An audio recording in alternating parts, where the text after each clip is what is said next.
this morning, because we belong to the Lord, we are to pursue holiness, we are to strive for purity. As He is holy, we are to be holy.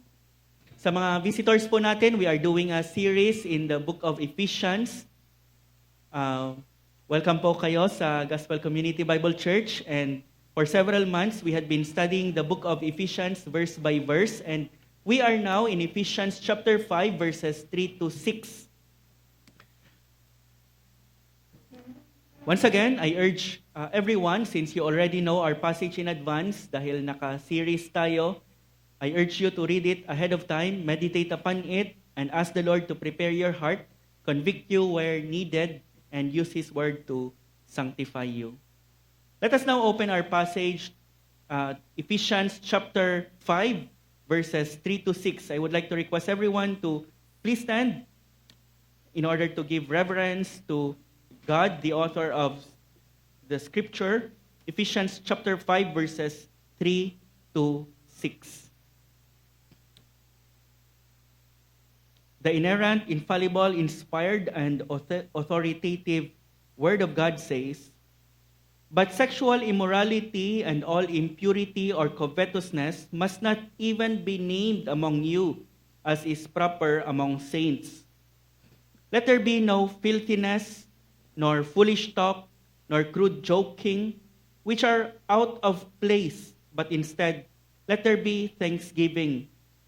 For you may be sure of this, that everyone who is sexually immoral or impure, or who is covetous, that is, an idolater, has no inheritance in the kingdom of Christ and God.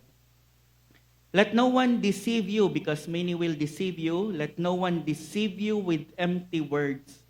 For because of these things, the wrath of God comes upon the sons of disobedience." Let us pray and commit our time to the Lord. Lord, our passage this morning is very serious. It is very sobering. And I pray, O Lord, that you will help us to listen intently to your word and to see, Lord, your will for our lives. Your will for us is sanctification, holiness. Lord, I pray that you will at the same time guard me from error, help me to only say what you want said. And Lord, we pray that your word, Lord, will be a means for our sanctification. We commit everything to you, Lord, including our study this morning. Sanctify us with your truth. Thy word is truth. In Jesus' name we pray. Amen. Please be seated, brothers and sisters, friends.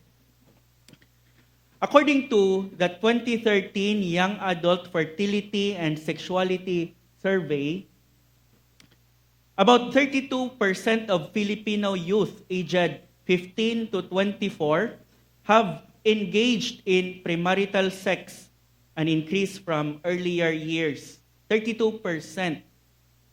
Almost 1 in 3. Actually, the rate is higher in Metro Manila, mga 50%, 49 plus, 49 point, mga 40, nearly 50%. In 2022, 57.1% of children born in the Philippines were born out of wedlock, meaning to say they were born out of parents who are not yet married. Teenage pregnancy among girls aged 15 to 19 has nearly doubled from 6.3% in 2002 to 13.6% in 2013. In 2025, the Department of Health reported a 500% increase in HIV infections compared to the previous year, with young men aged 15 to 34, especially males, making up a majority of new cases. In terms of pornography, here are some statistics. Research from the Common Sense Media Report 2022 found that globally, 73% of teens aged 13 to 17 have watched pornography online, with an average age of first exposure being 12. 13 to 17. Many teens report encountering pornography accidentally through social media or search engines. Studies continue to show that a majority of men under 30 view pornography at least once a month. Barna Group in 2023, research institution found that 57% of men aged 18 to 29 reported viewing pornography at least monthly, with 27% doing so daily or multiple times a week. Dahil sa culture natin ngayon, ang commands ni Apostle Paul sa passage natin is just as important and as relevant as when it was written. Sex is good because it was created by God. Satan did not create sex at walang kinreate si Satan na good. Sex is good because it was created by God, provided it is enjoyed within the bounds of marriage, where a man and a woman commit to love one another for life. When practiced within the boundary of marriage, it is a good gift from God, not something dirty or unclean. Pero ang ginagawa ni Satan is to twist, distort, and corrupt what God made for His glory and for our good, turning something beautiful into something destructive and deadly. And when we follow the devil and violate God's standards, pwede siyang mag-result sa short-term pleasure. That's why we are tempted to do it. But it will always result in long-term pain and problems. If unrepented of, it will result in our eternal destruction in hell. Keeping God's commandments is often difficult in short term, but deeply fulfilling in the long term. That is especially true in the area of sex. If we follow God's guidelines sa area na ito, it can be fulfilling. But if we forsake His ways, we may gain temporary pleasure, the fleeting pleasures of sin, the book of Hebrews calls it. Yet it often results in regret, in brokenness, in pain that lingers far longer. Ultimately, it will result in a person's eternal destruction if the person is unrepentant. Mahal tayo ng Panginoon. God loves us. That is why He gives us His commandments. Hindi para i-restrict tayo, but to protect us and to lead us into a life of true joy and satisfaction. Not just temporarily, but eternally. The word says, go ahead and satisfy your sensual craving, every sensual craving. But let's now turn to what God says in His Word. And let's first look at, sa passage natin, the standard stated. Ano ang standard ng Panginoon? Makikita natin sa passage natin. But sexual immorality and all impurity or covetousness must not even be named among you, as is proper among saints. Sa NIV, dito ko kinuha ang title natin, not even a hint. Among you, there must not be even a hint of sexual immorality or any kind of impurity or of greed. Not even a hint. What is the standard of God in terms of sexuality, in terms of sexual purity? Not even a hint of sexual immorality and impurity. These things must not even be named among you, saints of gospel community. When the Bible talks about saints, hindi nagre-refer ang Bible sa mga patay na tao. The Bible refers to people who have trusted Jesus Christ, have repented of their sins, and trusted Jesus Christ for their salvation. In fact, in the book of Ephesians, Paul calls Ephesian believers as saints. Ang mga saints, hindi sila person who have risen higher in their spirituality. In fact, ang mga problematic na and sinful members of the church in Corinth, tinawag ni Apostle Paul as saint. Meaning to say, the word saint referred to all believers. Saint in Greek is hagios, and The word holy in Greek is hagios. You hear the similarity. That is because the word saint simply means holy ones. If you are a true, saved believer, you are a saint, you are holy because God set you apart from sin and the world unto the Lord. God calls you holy. God calls you His holy ones. However undeserving, however unusual it might sound, but God calls you His holy ones. And as His holy ones, unholiness must not even be named among you. God's standard for His holy ones is holiness. That is why there must not even be a hint of unholiness in the way we live our lives. Sometimes, kung magkasala tayo, we excuse ourselves by saying, well, it's because I am just a sinner. I am a sinner. Yes, it's true. We struggle with sin. We sin from time to time, but that's not the whole truth. In Christ, you are more than a sinner. You are a saint set apart for God. And how we think affects how we live. And as a saint, you are called to live differently. As a saint, he expects nothing but absolute holiness. He wants nothing but absolute holiness from us. Of course, hindi yan natin ma-reach until the day we die, but God does not lower His standards. He says, "Be holy, for I am holy." That is why Paul does not say, try to limit your sexual immorality to the minimum. He says, let there not even be a hint of sexual immorality among you. Let it not even be heard among you. Let it not even be named among you. Sabi ni Apostle Paul. Ang standard ng Panginoon is not partial purity, it's complete holiness. That is His standard. Sexual immorality and impurity is very common among unbelievers. In fact, it is not just accepted, sometimes it is even celebrated. But they have no place, sexual immorality have no place among the saints of God, among His holy ones. As His children, God calls us to rise above what everyone else is doing and live distinctly as saints of the Lord. Sexual immorality is common among unbelievers.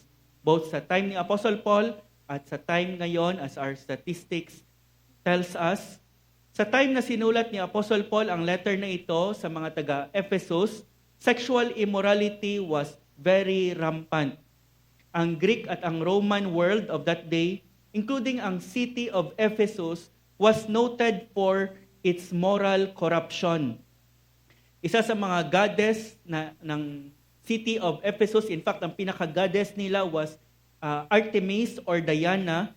And this goddess is a goddess that has many breasts.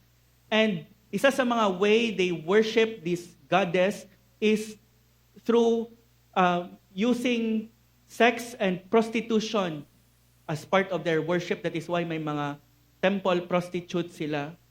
The culture of Paul's day was given over to sexual immorality. Talamak ang sexual immorality sa time ni Apostle Paul. The Emperor Nero himself was openly homosexual and he was known to have had sexual relation with his own mother. Ano ang ma-expect mo sa mga unbelievers? However, among God's saints, who are clothed with holiness, with the holiness of Christ, and who are called to reflect His holiness, there must not even be a hint of these sins. Perhaps before you came to Christ, you lived in sexual immorality or indulged in some form of impurity. But now that you are in Christ, you are already God's saint. You are His Holy One. Sin no longer defines who you are. Your old life has passed away. Therefore, if anyone is in Christ, he is a new creation. Old things have passed away. Behold, all things have become new. 2 Corinthians 5:17. Your identity is no longer shaped by your past sins, but by your present standing in the Lord Jesus Christ. And the sexual immorality that perhaps once enslaved you, now let it no longer even be named among you as is proper among God's saints. Notice, hindi ni Paul sinabi, avoid sexual immorality so that you will become a saint. No, it is the other way around. The moment you trusted in Jesus, you become a saint. You become His Holy One. He looks at you with all your sins forgiven, and with the perfect righteousness of the Lord Jesus Christ, you are His Holy One, set apart for His holy purposes. You are already a saint. Now live in a manner fitting for a saint. That is what Paul is saying. You are already holy. Now live that way. The constant moral appeal of the New Testament is, be who you already are in the Lord Jesus Christ. He already counts you as righteous. Now live that way. Be pure, be holy. And purity starts in the mind. Purity starts in the mind. May term sa computer na computer programming na garbage in, garbage out. Kung basura ang pinapasok natin sa mind natin, sa pamamagitan ng mga mata natin, basura din ang lalabas sa mga thoughts natin and sa words natin and sa actions natin.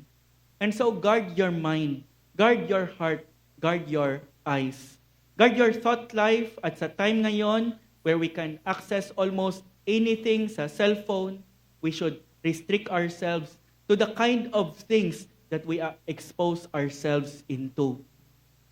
May time na nag-install kami ni Rhea ng Netflix at may time when we watch some secular movies, mga action films, but we find that they are not helping us in our purity, and so we uninstalled and stopped watching altogether. It is a battle, and it won't happen automatically without a fight. You must actively fight for it. You must kill sin, sabi ni Apostle Paul, in your life. Mortify the deeds of your body. At the same time, sexual purity not only starts in the mind, it starts in the home. Sa mga parents, if the statistics I presented earlier alarmed you, and you should, you must constantly and diligently pray for your children because Satan is after them. Teach and model to your children the ways of the Lord. The church will help you, but it's the parents' primary job to tell your children that sex outside of marriage is wrong and harmful and eternally destructive. And it is your job primarily as parents to teach your children the beauty and the joy of sexual purity. You must have an open relationship with your children so that they can share with you their own struggles and temptations without fear of being scolded or reprimanded. You also must protect your family from harmful influences like gadgets. And if you give gadgets to your children, make them accountable to you for how they use their gadgets. Monitor their media and internet usage. Know what your children are watching, listening to, and reading. Ang mga mahirap i-access noon, sobrang dali i-access ngayon. Discuss with them the dangers of pornography and inappropriate content. Also, you should teach your daughters especially to dress modestly as young women who want to please the Lord. 1 Timothy chapter 2 verse 9, women should adorn themselves in respectable apparel with modesty and self-control. You do not want young men to be attracted to your daughters only because of their bodies. You would want godly young men to be attracted to your daughters because of your daughter's godliness. Sa mga young women, help your brothers in the area of moral purity by dressing modestly. Scripture is clear that you are not to set stumbling block before your brothers. Please ignore the world's kind of sensual fashion and dress in a manner that pleases the Lord. Sa mga in a relationship, set godly and biblical standards. no mag-boyfriend and girlfriend kami, palang kami ni Rhea, we set yellow lines. Sa highway, yellow lines keep you safe. Pag may yellow line, it means you should not cross it for your own safety. We set yellow lines like not kissing each other, not staying in a room alone, not lying together in a bed or in a sofa. Yellow lines will help you guard your heart from temptation before it grows too strong, and they prevent regret, guilt, and pain that often come from crossing God's standards. My plea to young men and young women is wait until marriage. Please wait until marriage. Wait until marriage. Wait until God will send you a man who really loves you. Not just your body, but your soul, who loves the Lord and will give Himself for you. In fact, that is why ang passage natin nagsa-start sa word na but sexual immorality, because it contrasts sa love ng Panginoon. We are, sabi in our previous passage, we are to imitate God, especially in His love, and ang daming counterfeits in the world. And that is why our passage starts with the word but. Pray for the kind of love that will not be selfish and wants only to get something from you, but love that wants instead to give and give himself or herself for you. Pray for a partner that will selflessly love you. And so, young men and women of gospel community, please wait until marriage. It will be rewarding. You will have greater joy, you will have deeper intimacy and lasting peace when you honor God's design for sex. Waiting is not about restriction. It's about reserving something beautiful and sacred for the one God has chosen for you. If you are struggling in the area of purity, confess your struggles honestly to God and to a trusted believer who can help you. Fill your mind with the scripture and replace sinful thoughts with godly thoughts. Replace the lies of Satan with the truth of the word of God. Thy word have I hid in my heart that I may not sin against thee. Psalm 119 verse 9, how can a young man and young woman keep his way pure? By taking heed according to your word. Seek accountability through a godly friend, a discipler, or with other godly men and women. Sa mga ladies, women, sa mga men. Once again, the standard for the saints of God is not a hint of sexual immorality. Are you a saint of God? If you are, that is the standard you are to follow. May standard din ang world, but God's standard should be your standard. Kung kakain ka sa isang restaurant, sinerve sa iyo ang isang malinis na pagkain sa isang malinis na plato, pero may maliit na dumi, like paa ng ipis, kakainin mo ba ang pagkain? Would you say, maliit lang naman? I believe not. How much more sa ating banal na Panginoon? Your whole life may be admirable and exemplary, except for one area of impurity. Do you think your life will be acceptable before the holy God? You know the answer. That is why Paul does not say, try to keep impurity low or to the minimum. He says, not even a hint. Let it not even be named among you. In the area of sexual immorality and impurity, let there not be even a hint among you, saints of GCBC. That is the standard stated. The second is the sins specified. Starting from verse 3 to verse 4, but sexual immorality and all impurity or covetousness must not even be named among you as is proper among saints. Let there be no filthiness, nor foolish talk, nor crude joking, which are out of place. May 6 na kasalanan na nilista si Apostle Paul which we must renounce and forsake as God's saints. At ang una sa listahan ay sexual immorality. Ang word na sexual immorality ay galing sa Greek word na porneia, kung saan natin kinuha ang English word na pornography. Ang word na porneia nagre-refer sa lahat ng klase ng sexual immorality.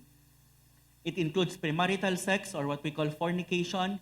It includes extramarital sex or what we call adultery.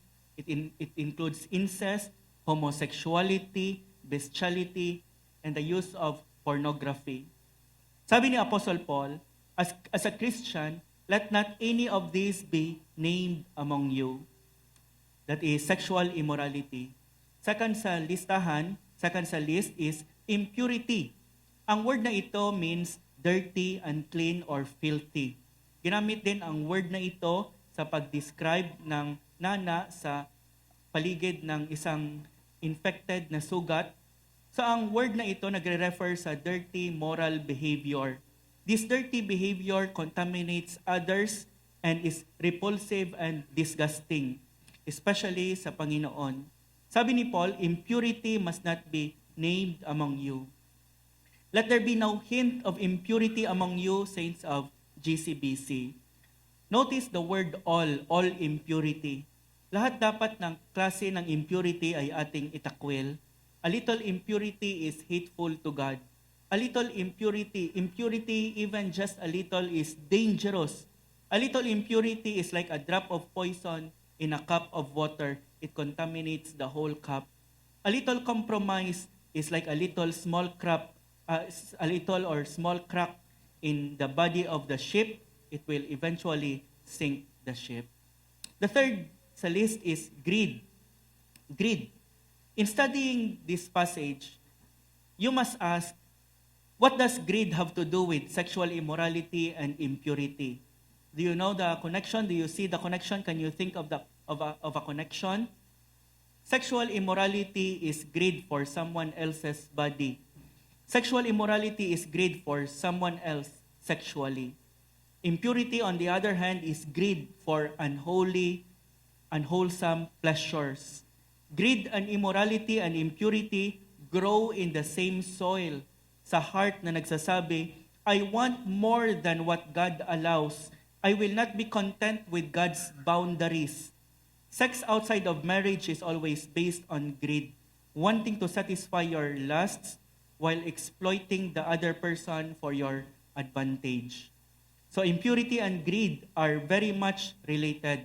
That is why in Ephesians 4:19, the passage that we have discussed many weeks ago, Paul said, the unbelieving Gentiles are greedy to practice every kind of impurity. Ephesians 4:19. Ang last na three pertain to our speech. The first three pertain to our actions. The last three to our speech. Thoughts and actions ang first three. Ang last three pertains to our speech. Fourth is filthiness, verse 4. Let there be no filthiness. Ang filthiness nagre-refer sa dirty speech, malaswa or bastos na pananalita. The fifth is foolish talk. Ang Greek word na ito is morologia. Combination siya ng dalawang words, moro and logos. Diyan natin kinuha ang word na moron, which is foolish or stupid, and logos, of course, it means word or speech. And so it means foolish or stupid talk or speech, moronic speech, foolish talk. Sa Bible, ang fool ay hindi tao na mentally deficient, but tao na morally deficient because he ignores the standards of the Word of God. The sixth is crude joking. Ang word na ito, it literally means to turn easily. Ang idea is a person who can turn a conversation easily into a dirty or a green joke or something with double meaning. Someone has said, Christians should not joke about sex for the same reason that we should not joke about God. It is a sacred subject. The sexual relationship should be reverenced among God's people, not degraded or made light of or be made a subject for jokes. It is sacred in the eyes of the Lord. Ano sabi ng book of Hebrews? let marriage be held honorable among all, and the marriage bed be undefiled. May kilala ako dati na almost any conversation matuturn niya into green joke. Sabi ni Apostle Paul, these are out of place for God's saints. For unbelievers, these things are perfectly in place. They are perfectly in place. They fit the way they think and the way they live. But for the saints of God, the holy ones of God, they are out of place, utterly unfitting for those who are clothed in the righteousness of Christ. Ang last three sa list include our speech. Ano ang connection ng sexual immorality sa speech natin? Out of the abundance of the heart, the mouth speaks. Sabi ni Jesus Christ. Sexual immorality and filthy speech come from the same heart. At often, lumalabas muna sa bibig. Ang mga dirty talks na ito make fun of lust, make light of sin, and slowly they erode moral boundaries. Ang mga dirty talks na ito make fun of lust, make light of sin, and slowly erode moral boundaries. It's no wonder if later it comes out in immoral actions. What is laughed at today is often left out tomorrow. Immoral lips will soon lead to immoral lives. Paul says these are out of place, improper, unfitting for someone who profess to love Jesus. The standard stated, the saints specified. Thirdly, the substitute supplied. The substitute. But instead, let there be thanksgiving. And once again, we wonder, you would expect na sasabihin ni Paul na instead, let there be purity. Yan ang logical. In place of impurity, let there be purity. We expect Paul to say we are to replace sexual impurity with purity. Totoo yan at sasabihin niya ni Paul later in verses 9 to 11. Pero dito, he says, the substitute, the alternative to sexual immorality and greed is to give thanks to the Lord. What do you think is the connection? Ang isang married person na naghahanap ng ibang babae other than his wife is a person who is not contented and is not thankful to God for the gift of his wife. Ang isang single person na nagko-commit ng fornication is a person who is not thankful to the Lord for the joy and the freedom and the many opportunities of singleness. Paul was single for life. He never had a wife, he never had a partner, but he was thankful for the joy, the freedom, and the many opportunities to serve the Lord as a single man. Opportunities he would not have had he been married. And so Paul was not discontented. Hindi siya resentful. He was not driven to seek sinful pleasure outside of the will of God because he was contentedly thankful. A thankful person is someone who trusts the wisdom and the goodness of God in every area of his or her life. And because of that trust, he refuses to seek anything outside of the will of God. Sexual immorality thrives in an unthankful heart. That's exactly how Satan attacked Eve in the garden by planting doubt about God's goodness. Sinabi ni Satan sa kay Eve, sinasabi niya, God is keeping something good from you. God knows, God forbids you to eat this fruit because He knows that when you eat of it, your eyes will be opened and you will be like God, knowing good and evil. In short, may kinikip ang Panginoon na something good from you. And so instead of thanking God for His goodness in giving all the other trees in the garden, in the forest, in the garden, she craved for what God withheld, what God forbade, and fell into sin. Satan will use the same tactic, the same ploy to tempt you to fulfill your sexual desires in disobedience to God. He will say to you, God is withholding something good from you. If babasahin natin ang account for the degradation of the human race in Romans chapter 1 verses 18 to 32, at the root of it was Romans 1:21. They did not honor him as God, nor were thankful. So by faith, you must acknowledge God's wisdom and goodness in all your circumstances and give him thanks.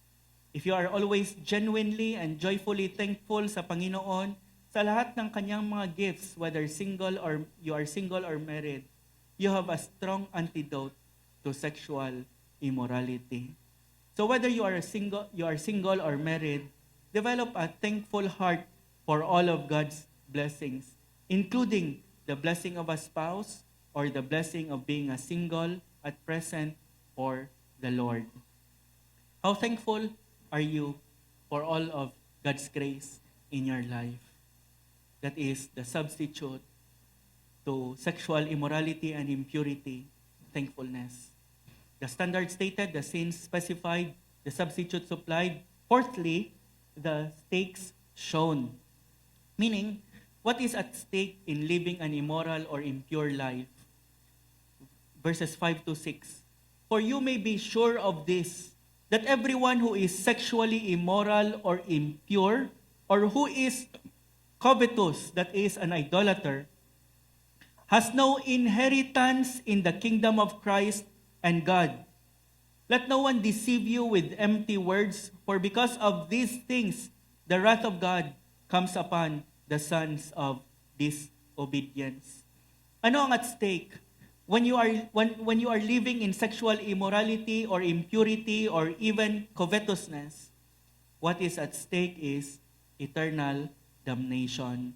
Heaven or hell is at stake. Not just rewards in heaven, you will not just lose your rewards in heaven, but you will miss heaven altogether if you live in unrepentant sexual immorality. Sabi ni Paul, you may be sure of this, that everyone who is sexually immoral or impure or who is covetous, that is an idolater, has no inheritance in the kingdom of Christ and God. Maraming mga bagay sa buhay na ito that we cannot be sure of. But you can be sure of. A person who is living in sexual sin or covetousness will not inherit the kingdom of God. Sabi ni Apostle Paul, mark it down. You can be sure of that. I-clear muna natin, we do not enter heaven because we are morally pure. Lahat tayo ay impure. Ni-raise ni Jesus ang standard of purity to purity of mind and heart when He said, if anyone even looks at a woman with lust in his eyes, he has already committed adultery with her in his heart. Lahat, that is the standard of God. Kinlear lang ng Panginoon ni Jesus Christ in the New Testament, in the Sermon on the Mount, kasi misinterpret ng mga religious leaders during His time. But that is actually the standard of God. It is not just purity in our actions, but purity in the mind and in the heart. At if yan ang standard ng Panginoon, lahat tayo ay naging adulterer, lahat tayo ay naging covetous, lahat tayo ay idolater. Wala sa atin ang exempted. But Jesus died in order to pay the penalty for our sins. In order to pay the penalty for all our impurity and unholiness and idolatries, and to clothe us with His own perfect righteousness. So that the Bible says, if we believe in Him, we will be saved. We will have eternal life. As we saw in Ephesians chapter 2, verses 8 to 9, for by grace you have been saved through faith, and that not of yourselves. It is the gift of God, not of works, lest anyone should boast. Our salvation is a gift of God. It is by grace through faith. Nabanggit ko kanina, sinabi ni Luke, may 2 tao na pumasok sa temple. Ang isa, sabi niya, Lord, maraming salamat na hindi ako adulterer, hindi ako idolater, hindi ako nagnanakaw, hindi ako ganito, ganyan, hindi ako tulad ng tao na yan. And here is this tax collector who was so burdened with his guilt and said, Lord, God have mercy on me, a sinner. And sabi ng Bible, isa lang ang na-save sa kanila. Isa lang ang na-justify, isa lang ang na-forgive the one who recognized his sin. and repented of it and asked the Lord for mercy. And mercy is provided through the Lord Jesus Christ na namatay sa cross para bayaran ang mga kasalanan natin, so that if we repent and ask for God's mercy we will receive from the Lord. We are saved by grace alone, through faith alone. But being saved also means being born again. All true saved persons have been born again. And if you are truly born again, you will not be continually, habitually, persistently, comfortably, and unrepentantly living in sin. Ano sabi ni John in 1 John chapter 3 verse 9? No one born of God makes a practice of sinning, for God's seed abides in him, and he cannot keep on sinning because he had been born of God. Genuine Christians may fall into these sins mentioned by the Apostle Paul, these 6 sins mentioned by him, but no genuine Christian can continue in such sins. Si David, he fell into adultery, into sexual immorality with Bathsheba. He became very immoral. In his covetousness, he orchestrated the murder of Bathsheba's husband Uriah. But he was never comfortable in his sin. And in the end, he repented. And we can read his repentance in Psalm chapter 51. Verse 6, let no one deceive you with empty words. For because of these things, the wrath of God comes upon the sons of disobedience. Alam ni Paul na marami ang mag-try to deceive ng mga believers. Paul said, let no one deceive you with empty words. Isa sa mga deception ng mga false teachers ngayon ay ang doctrine of easy believism. Basta mag-pray ka ng sinner's prayer, mag-sign up ka ng prayer card, mag-raise ka ng hand mo at the invitation of a preacher, kahit walang transformation sa life mo, okay na yan. You are already saved. You can live the same immoral life as before. Anyway, saved ka na. Kasi kung i-make sure mo na may changes sa life mo bago ka magsabi na saved ka na, sabi nila, works, salvation na yan, salvation by works na yan, they would say. Another way of stating that deception is, it's enough to accept Jesus as Savior even if you won't accept Him as the Lord of your life. You are already saved. It's okay. But what does the Bible say?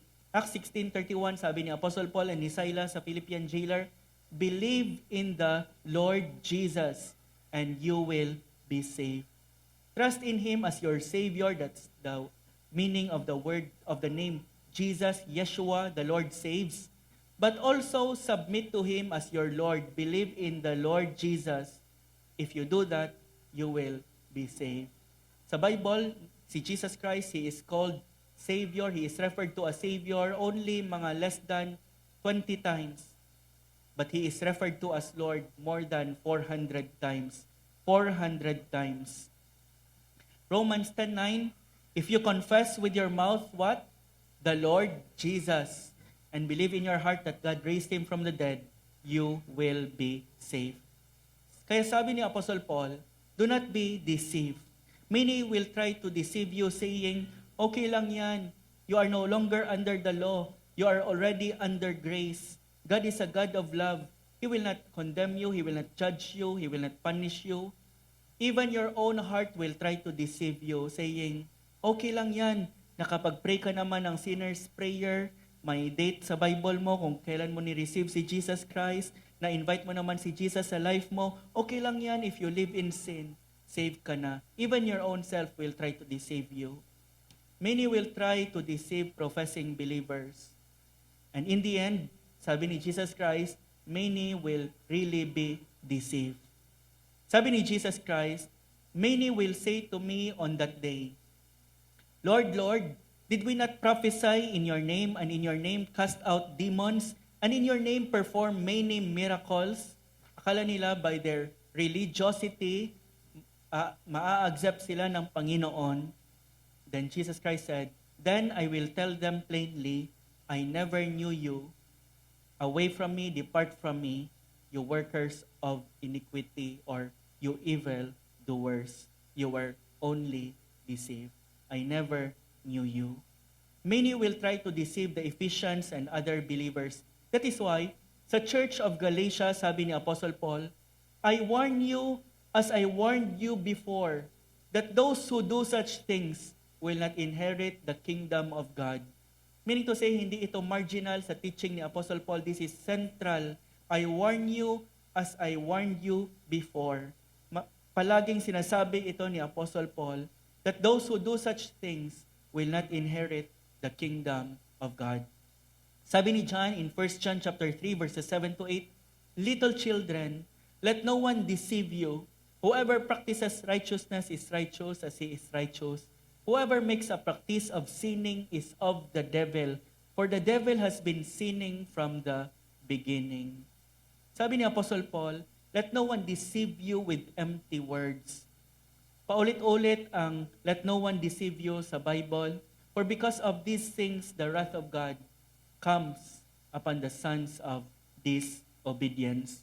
Ang phrase na sons of disobedience refer to those who live lives that are characterized by disobedience. Hindi ang mga na-fall from time to time but repent, but their lives are characterized by disobedience, sons of disobedience. That is a Hebrew device to refer to a kind of life that characterizes a person, sons of disobedience. If someone professes to be a Christian, a believer, but he lives in habitual disobedience to God's moral standards, it is evidence that he has not been born again. He is not a son of God, but a son of disobedience, a son of the devil. And unless he or she truly repents, he or she faces God's eternal wrath in hell, in that place where there will be weeping and gnashing of teeth. Eternal weeping and gnashing of teeth. Don't be deceived by anyone who says anything else. Sa book of Hebrews, sabi ng writer to the Hebrews, strive for peace with every man, and with the holiness without which no one will see the Lord. The writer of the book of Hebrews says, no holiness, no heaven. Heaven is a prepared place for prepared people. It is a prepared place for a prepared people. And so don't be deceived by anyone who says you can live an immoral life. You can live in perpetual sexual immorality without repenting and still be saved. What is at stake is eternal life. Paul has shown us that. And so we must fight for purity. How much is the pleasure offered by sin that you are willing to suffer eternity for it? This is the reason why Jesus Christ said, if your right eye causes you to sin, pluck it out and cast it from you. It is more profitable that one of your members perish than for your whole body to be thrown into hell.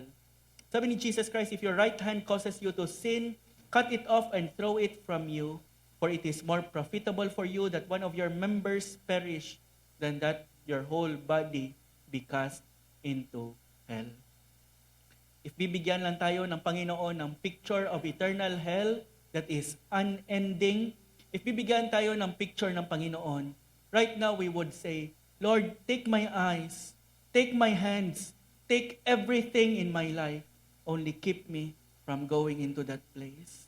That is how serious hell is. The standard stated not even a hint. The sin specified sexual immorality, all impurity, covetousness, filthiness, foolish talk, crude joking. The substitute supplied thanksgiving, and the stakes shown heaven and hell. This time, I want to leave you with few words of application. And the first is with regards to personal holiness. Evaluate your entertainment, your relationships, your habits. Are there no hints of sexual immorality? Sabi ng Bible, remove even the hint of impurity. Secondly, guard your heart. Guard your mind, guard your eyes. Replace craving and discontent with daily gratitude to God for what He has already given you. Replace replace the lies of Satan with the truth of God's word. Let the truth dwell in your heart richly. Thy word have I hid in my heart, that I may not sin against thee. The word of God is the sword of the Spirit, and it is the sword that we stab the lies of sin through. That is how we fight with the sword of the Spirit, which is the word of God. And thirdly, live with eternity in view. Live with eternity in view. If ang life natin ngayon is all that we have, then let us eat, drink, and be merry, for tomorrow we will die. Let us pursue every kind of sensual pleasure if this life is all that we have. But if the Bible says there is eternity, and we will spend eternity either in heaven or in hell, then we must live with eternity in mind. Remember that you will never be in heaven if you are unholy, because it proves you have never been truly born again. Repent, come to Jesus, and ask Him to wash you with His blood, and He can wash you clean.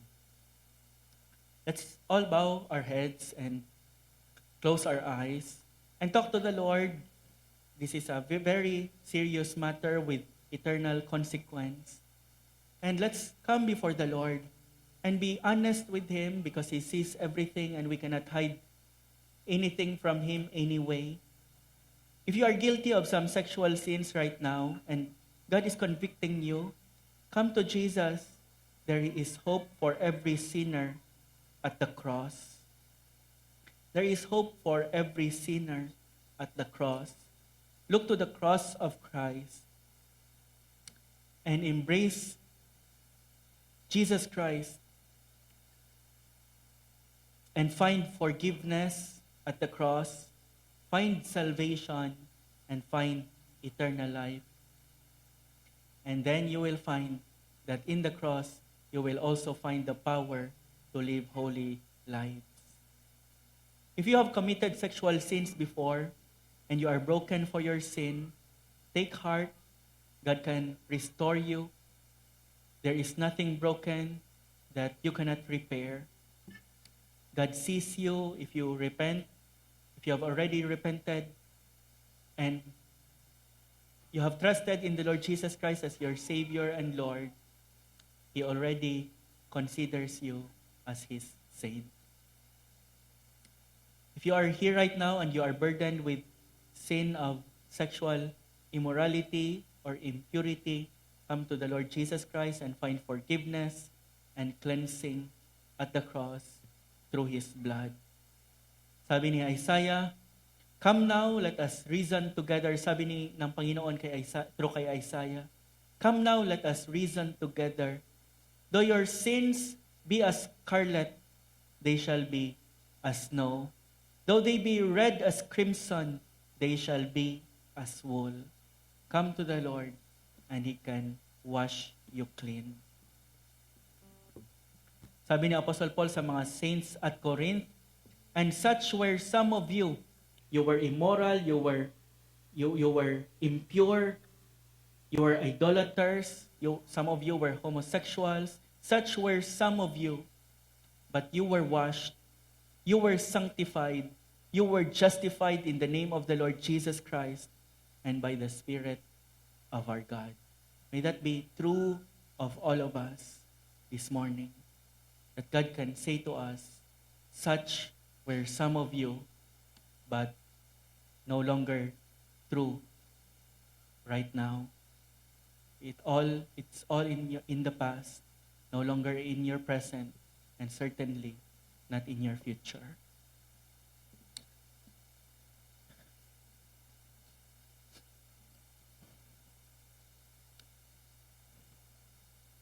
Father, we thank you that you have redeemed us from this world, from its impurity, which will never satisfy, but will leave us empty, eternally empty, and eternally will destroy us in the end.